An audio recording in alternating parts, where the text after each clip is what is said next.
அனைவருக்கும் இனிய காலை வணக்கம். நான் உங்கள் சமூக பற்றாளன் ஞானச்சித்தன். மனித வாழ்க்கையானது பயனின்றி அழியக்கூடாது அப்படின்னாரு பொது உடைமை சித்தாந்தத்தின் தந்தை கார்ல் மார்க்ஸ் அவர்கள். அந்த வகையில் என்னுடைய வாழ்க்கை இந்த சமூகத்தின் மேன்மைக்கு ஏதேனும் ஒரு வகையில் பயன்பட வேண்டும் என்கின்ற உயர்ந்த நோக்கத்தின் அடிப்படையில் நான் தினம் ஒரு சுவாரஸ்யமான அதே சமயம் போட்டித் தேர்வுகளுக்கு பயன்படும் வகையில் தினமொரு பயனுள்ள தகவலை தொகுத்து வழங்கி வரேன். அந்த வகையில் நம்ம இன்றைக்கி பார்க்க போகிற பயனுள்ள பதிவு எதை பற்றி அப்படின்னா, விண்வெளியை பற்றி. இன்று காலை ரெயின்போ எஃப்எம்மில் ஒரு கேள்வி கேட்டிருந்தாங்க. உலகின் முதல் விண்வெளிக்கு சென்ற பெண்மணி வாலண்டினா தெரஸ்கோவா. அவங்க ரஷ்ய நாட்டு பெண்மணி. அவங்க சென்ற விண்வெளி ஓடத்தின் பெயர் என்ன அப்படின்னு கேள்வி கேட்டிருந்தாங்க. இந்த ஒரு கேள்விக்கு ஆன்சர் ஓஸ்டாக் 6. அவங்க சென்ற விண்வெளி ஓடத்தின் பெயர் ஓஸ்டாக் 6. இப்போ வாலண்டினா தெரஸ்கோவா அவங்க ரஷ்ய நாட்டு பெண்மணி. 26 வயதில் இந்த சாதனையை செய்தாங்க. ஜூன் 16, 1963ஆம் ஆண்டு உலகின் முதல் விண்வெளிக்கு சென்ற பெண்மணி. கிட்டத்தட்ட 3 நாட்கள் பூமியை சுற்றி வந்தாங்க. 48 முறை பூமியை சுற்றி வந்தாங்க. 71 மணி நேரம். இப்போ அவங்க செல்லும்போது அதற்கு ஒரு கால் சைன், ஒரு குறியீடு வச்சுருப்பாங்க. அந்த குறியீடு பேர் என்னென்னா சைக்கா. சைக்கா அப்படின்னா ரஷ்ய அந்த வார்த்தைக்கு பொருள் கடல் புறா, சி கல் அப்படிங்கிறது. இப்போ விண்வெளிக்கு சென்ற முதல் பெண்மணி வாலண்டினா தெரஸ்கோவா. அதே மாதிரி விண்வெளிக்கு சென்ற முதல் மனிதர், அதாவது ஆண் யார் அப்படின்னு பார்த்தோம்னா யூரி ககாரின். அவரும் ரஷ்ய நாட்டை சேர்ந்தவர். அதே மாதிரி இந்தியா சார்பாக விண்வெளிக்கு சென்ற முதல் இந்தியர் ஆண் யார் அப்படின்னு பார்த்தோம்னா ராகேஷ் சர்மா அவர்கள். அதே மாதிரி விண்வெளிக்கு சென்ற முதல் இந்திய பெண்மணி யாருன்னு பார்த்தோம்னா கல்பனா சாவ்லா அவர்கள்.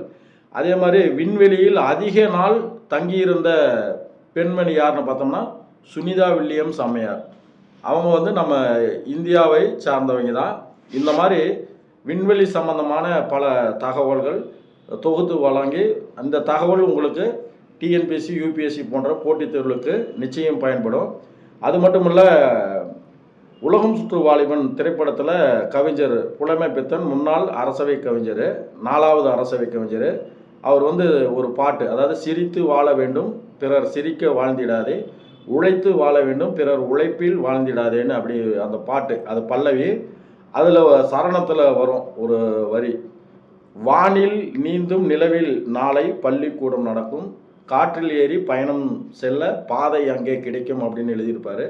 நம்ம தேசிய கவிஞர் மகாகவி பாரதியார் அவர்கள் வானை அளப்போம் கடல் மீனை அளப்போம் சந்திர மண்டலத்தை கண்டு தெளிவோம் அப்படின்னு பாட்டு எழுதியிருப்பார். வானை அளப்போம் கடல் மீனை அளப்போம் சந்திர மண்டலத்தை கண்டு தெளிவோம் அப்படின்னு எழுதியிருப்பார்.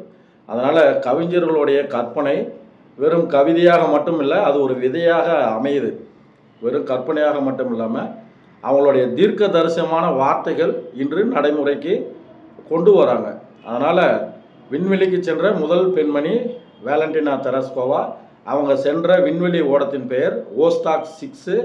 அதே மாதிரி விண்வெளிக்கு சென்ற முதல் ஆண் யூரி ககாரின்.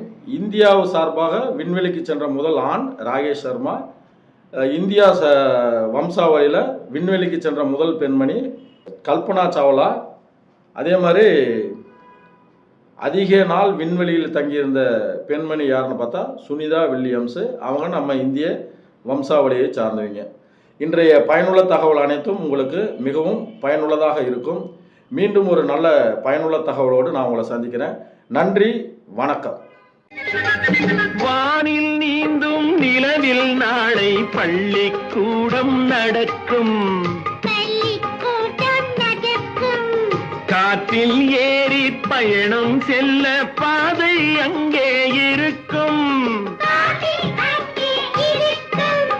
எங்கும் வாழும் மழலை செல்வம் ஒன்றாய் சேர்ந்து படிக்கும், இல்லை ஜாதி மதமும் இல்லை.